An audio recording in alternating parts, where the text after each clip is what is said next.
মধ্যপ্রদেশের ইন্দোর এবং এই মুহূর্তে অবস্থান করছি ইন্দোরের সারাফা বাজার। একদম এলে আপনি বুঝতে পারবেন না এটা পশ্চিমবঙ্গের কোনো হয়তো কলোনিতে ঘোরাফেরা করছি। চারিদিকে বাঙালি, শুধুমাত্র বাঙালি নয়, বাংলার ছেলেরা সফলভাবে ব্যবসা পরিচালনা করছে এই জায়গাতে।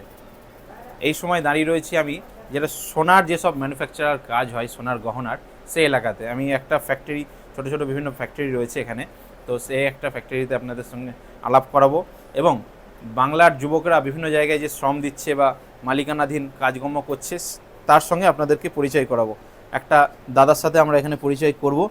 দাদা, এখানে মোটামুটি কতদিন থেকে আছেন আপনি ইন্দোরে? এখানে আছি মোটামুটি হয়ে গেল 10 বছরের কাছাকাছি হয়ে গেল। 10 বছরের কাছে? 10 বছর হয়ে গেল। আচ্ছা, মোটামুটি এখানে তো বাঙালিদেরই দোকান এই আশেপাশে সমস্ত কিছু।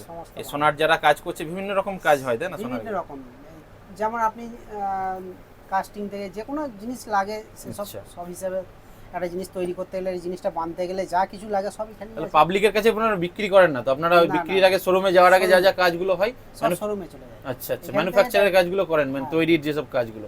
আপনি মূলত কি কাজ করেন এখানে? সোনার জুয়েলারির কোন কাজটা করছেন? জুয়েলারি আমাদের ঝুমকি চলে বেশিরভাগই। আচ্ছা, মানে কানের যেগুলো হয় এই কাজগুলো? কানের ঝুমকি এই ধরনের। আচ্ছা আচ্ছা, একটু দেখান। এই যেমন এই ধরনের সব তৈরি হচ্ছে এরকম। এই দেখতে পাচ্ছেন, এই যে এই ডাইজের ওপর বসিয়ে বিভিন্ন কানের যেসব রিংস, এগুলো বিভিন্ন স্টাইল বা ডিজাইনের রয়েছে, সেগুলো ম্যানুফ্যাকচারের কাজ চলছে। এগুলো সব জোড়াজুড়ি হচ্ছে। এগুলো এই যে বিভিন্ন রকমের ডিজাইন, হ্যাঁ, মহিলাদের মূলত অলংকার, মহিলাদের বিভিন্ন অলংকার, কানের রিং, মানে এক কথায় ঝুমকা বা ঝুমকি যেগুলো বলে, তো সেইগুলো ম্যানুফ্যাকচারের কাজ চলছে। হ্যাঁ, এগুলো কি আপনারা টোটাল সলিড সোনা থাকে এগুলো ম্যানুফ্যাকচারের কাজ করেন এটাতে? এখানে হচ্ছে আপনার পুরো 22 ক্যারেট সোনার। এগুলো আপনি মূলত কি কাজটা করেন এই কাজটা? এগুলো পুরো তৈরি করতে হবে আমার। আচ্ছা, আপনি পুরো সলিড সোনা থেকে এটাকে একটা রূপ দিচ্ছেন, ডিজাইন দিচ্ছি, এটা ডিজাইন হয়ে যাচ্ছে, কুচো এরকম থাকছে, এগুলোকে তৈরি করে নিয়ে মোমে জমানো হচ্ছে। এই ছোট ছোট গুলো থেকে তৈরি হচ্ছে, তাই তো? হ্যাঁ, ছোট থেকে তৈরি হচ্ছে, মোমে জমানো হবে। এইটা আবার আমার হয়ে গেলে আবার ইনা দেখা যাবে। আচ্ছা আচ্ছা, পালিশে যাবে, ইনা হবে, পালিশ হবে, তারপরে এটা শোরুমে।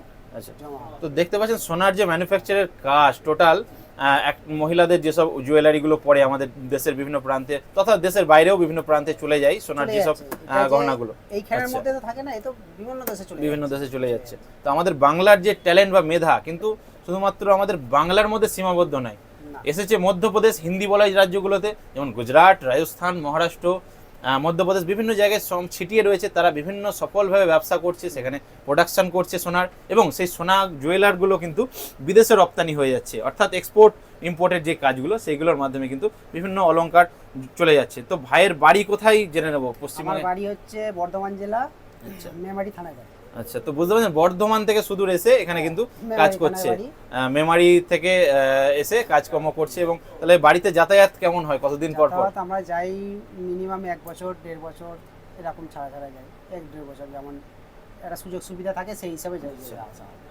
হ্যাঁ, কোনো অকেশন বকেরা যে হলে এরকম যেতে পারবো না, কোনো দরকার নিজেদের কোনো একটা ইমার্জেন্সি হলো তখনই যেতে পারি, তার আগে আমাদের এই কাজ ছেড়ে যাওয়া সম্ভব হয় না সব সময়টা। তাহলে পরিবার কি সাথে থাকে নাকি ওখানে? না, এখানেই থাকে। আচ্ছা, তো মোটামুটি দেখছেন যে মানে হ্যাঁ কোনো আবার কিছু পরিবার দেশেও আছে যাদের সম্ভব হচ্ছে না। হ্যাঁ, সেটা বুঝতে পেরেছি। এখানেই মোটামুটি এখন পরিবার লোকজনের সঙ্গে আদার্স যারা আরো অন্য জেলার রয়েছে সবাইকে নিয়েই তো মিলেমিশে থাকতে হয়, হিন্দু মুসলমান যারা আছে সবাইকে।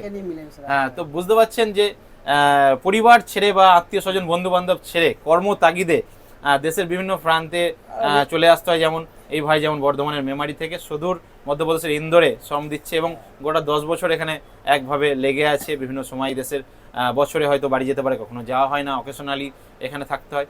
তো এই হলো বাংলার কর্মজীবন, বাংলার মেধা। জিনিস কি এখানে আমাদের হিন্দু মুসলিম কিন্তু সব মিলেমিশে থাকে। আচ্ছা, সব মিলেমিশে, কোনো আলাদা মতো কোনো ঝামেলা নাই, কিছু নেই, সমস্যা নেই।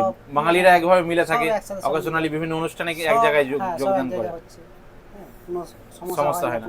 তো দেখছেন পশ্চিমবঙ্গে যারা হিন্দু মুসলমান করছেন, হিন্দু মুসলমান করে রাজনৈতিক বিভিন্ন পরিবেশ গরম করার চেষ্টা করছেন, তারা কিন্তু এই ভিডিও থেকে শিক্ষা নিন। তারা, হ্যাঁ, মধ্যপ্রদেশ যেখানে বিজেপি শাসিত রাজ্য, যেখানে সমস্যা সবসময় নাকের ডগায় থাকে, সেখানে কিন্তু বাঙালি কাজ করতেছে, কিন্তু সেখানে হিন্দু মুসলমান সবাই সংখ্যালঘু, সেখানে তাদের নিজস্ব কর্মজীবন বাঁচাতে তাদের কিন্তু একজোট থাকাটা কিন্তু গুরুত্বপূর্ণ হয়ে যায়। এবং পশ্চিমবঙ্গের যেসব দলাদলি সেগুলো ভুলে এক হতে হয় তাদের নিজস্ব স্বার্থে। এইটা থেকে আপনারা কিন্তু শিক্ষা নিন, নাহলে কিন্তু অন্যের ঘরে আগুন জ্বলছে, আপনার ঘরে একদিন আগুন জ্বলতে পারে। তো ভালো থাকুন, সুস্থ থাকুন, আবারও কোনো ভিডিওতে দেখা হবে। ধন্যবাদ।